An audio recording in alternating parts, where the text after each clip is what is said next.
Salut à tous, j'espère que vous allez bien, j'espère que vous avez la pêche. Alors les amis, est-ce que vous connaissez la friperie? Est-ce que vous connaissez réellement c'est quoi la friperie? D'où vient la friperie que nous avons en Afrique? Donc, est-ce que vous savez à peu près comment ça fonctionne? Il y a un business dans la friperie qui est extrêmement rentable et que peu de personnes connaissent. Je suppose que le business de la friperie, vous savez déjà comment ça fonctionne. On achète des vêtements déjà utilisés et ensuite on s'en va revendre sur le marché local. Et maintenant, il y a d'autres branches dans la friperie qui est très rentable et que l'on va voir ensemble aujourd'hui. Et comme toujours, si jamais c'est la première fois que vous passez par ici, régulièrement, on fait des vidéos sur le Making Money Online. Donc, si jamais cette thématique vous intéresse, n'hésitez pas, abonnez-vous. Alors, on va revenir sur ce business de friperie, la friperie en Afrique. Quand on s'en va par exemple au marché local et qu'on achète un jean en friperie ou bien un t-shirt en friperie, généralement cela provient d'un ballot. Les vêtements qui sont vendus à la friperie sont entassés et expédiés sous forme de ballots.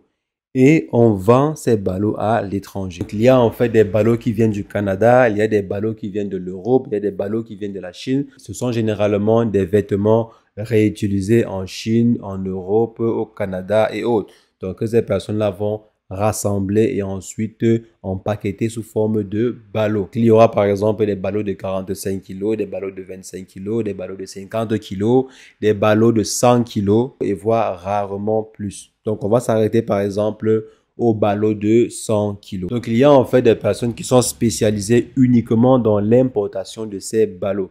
Donc, ils ne vont pas en fait déballer les habits au marché comme certaines personnes le font, mais eux, ils vont importer ces ballots-là et revendre les ballots en question aux différents détaillants. Donc, une personne va par exemple aller acheter un ballot et ensuite déballer le ballot en question, comme on le dit souvent. Donc, il va déballer son ballot et revendre les vêtements pièce par pièce. Donc, maintenant, il y a en fait des ballots dits de premier choix, des ballots dits de second choix, de troisième choix, etc., etc. C'est généralement en référence à la qualité du vêtement qui va se retrouver à l'intérieur. Et plus un ballot est de meilleur choix, donc disons par exemple de premier choix ou de deuxième choix, plus ce dernier est cher. Maintenant, il y a une possibilité de pouvoir faire dans le business de ballots et ce avec même Alibaba et sans pour autant vous déplacer. Vous n'avez pas besoin de vous déplacer pour pouvoir faire également dans le business de ballots. Si on vient par exemple ici sur Alibaba et qu'on saisit ce Afrique, donc tapez simplement Afrique, vous tapez comme ceci, vous allez voir apparaître les ballots. Donc vous allez voir ici, voici par exemple un ballot qui est vendu à 80 centimes le kilo. Donc ici, ils vendent à 80 centimes le kilo. Et là, on peut arriver même à 50 centimes le kilo. Donc 50 centimes de kilo, ça veut dire que si vous prenez par exemple un ballot de 100 kilos, ça vous revient à combien? Ça vous revient à 50 $. Donc, ces personnes peuvent acheter des ballots de 100 kilos à 50 $. Supposons par exemple que 50 $ soit le prix le plus bas. Prenons même simplement 65 $. 65 centimes le kilo, ça veut dire que pour 100 kilos, on est à 65 $. Et 65 $, ça fait combien de francs CFA? Si on fait par exemple 65 $ fois 600 francs, ça fait 39 000 francs. 39 000 francs le prix d'achat par exemple en Chine. Et généralement, il y a des ballots qui peuvent être vendus bien moins cher. En fonction, par exemple, si c'est le ballot de première catégorie, comme j'ai dit, de premier choix, de quel ballot il s'agit. Est-ce qu'il s'agit, par exemple, de ballot de jean? Est-ce qu'il s'agit d'un ballot de t-shirt, de ballot, par exemple, de vêtements pour enfants, etc., etc. Donc là, les prix varient également en fonction de cela. Maintenant, pour pouvoir expédier cela en Afrique, bien sûr, vous passez par le bateau. Parce que 100 kilos quand même, c'est déjà beaucoup pour faire venir cela par avion. Et le prix du kilo par bateau va vous coûter entre 500 francs et 1000 francs. Donc, supposons par exemple que pour faire venir 1 kilo, vous allez payer, mettons, le maximum 1000 francs. Donc, si on prend par exemple 1000 francs, ça veut dire que 100 kilos, ça vous fera 100 000 francs. Donc, 100 000 francs pour faire venir un ballot. Et c'est le prix le plus élevé. Généralement, vous pouvez trouver bien moins.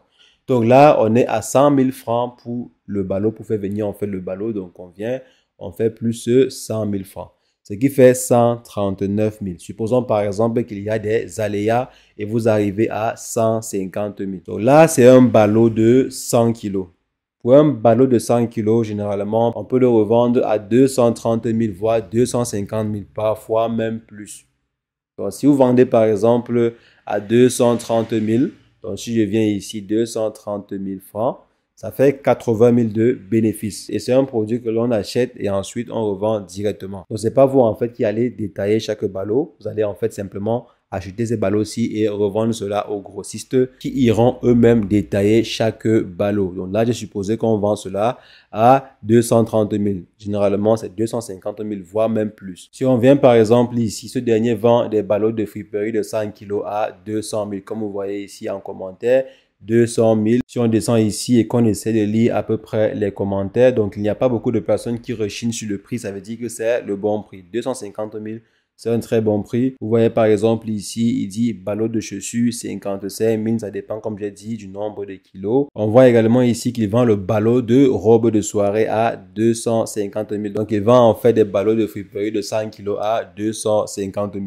Il y a en fait des personnes qui négocient souvent le prix du kilo. Donc, à l'achat du ballot, ils négocient le prix du kilo bien plus moins cher. Quand vous voyez par exemple un prix sur Alibaba, généralement, vous pouvez encore bien renégocier ce prix. Quand vous échangez bien avec le vendeur, il va bien vous faire des réductions. Et si vous passez par un agent, il pourra encore mieux négocier les prix. Donc, vous voyez que en faisant par exemple l'achat des ballots de 100 kg, vous pouvez très bien vous faire un 80 000 francs par ballot minimum si vous voulez. Si vous voulez, vous pouvez vendre bien plus moins cher pour écouler en grande quantité et de façon plus rapide. Donc, vous vendez par exemple le ballot à 190 000 ou bien 180 000 pour en tirer simplement 30 voire 40 000 francs de bénéfices et ainsi écouler plus rapidement votre marchandise. Vous pouvez par exemple vous tisser un réseau de détaillants, donc des personnes qui viendront acheter chez vous et vont aller revendre. Donc quand vous vendez par exemple à un prix moins cher, ces personnes auront aussi la possibilité de pouvoir aller et détailler à des prix super moins chers. Et lorsque le prix est très moins cher, la marchandise s'écoule très vite.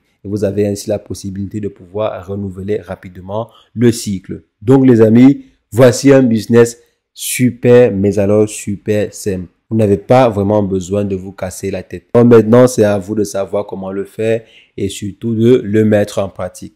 Le principe, il est très simple. Comme la plupart des business qu'on a vu sur la chaîne, il s'agit simplement d'acheter, que ce soit sur Alibaba ou en passant par un agent. Vous achetez en fait vos différents ballots. Vous pouvez commencer par exemple par 10, 20, 30, voire même 100 ballots, de peut-être 100 kilos si vous voulez. Vous faites venir cela par bateau pour que les coûts d'expédition soient moins chers. Et ensuite, lorsque vous avez les ballots en question, vous vendez cela en gros à des personnes qui iront détailler ces ballots. Et si jamais vous voulez gagner encore plus, vous pouvez vous-même détailler ces ballots, mais je ne vous conseille pas de le faire. Je vous conseille de donner cela à des personnes qui iront détailler ces ballots pour vous concentrer en fait sur la partie la plus importante qui est l'acquisition de ces ballots. Donc les amis, n'hésitez pas, si jamais vous avez des questions, mettez-les en commentaire. Je me ferai un plaisir de vous répondre. C'est ce que je voulais partager avec vous aujourd'hui. Sur ce, portez-vous bien. Ciao, ciao.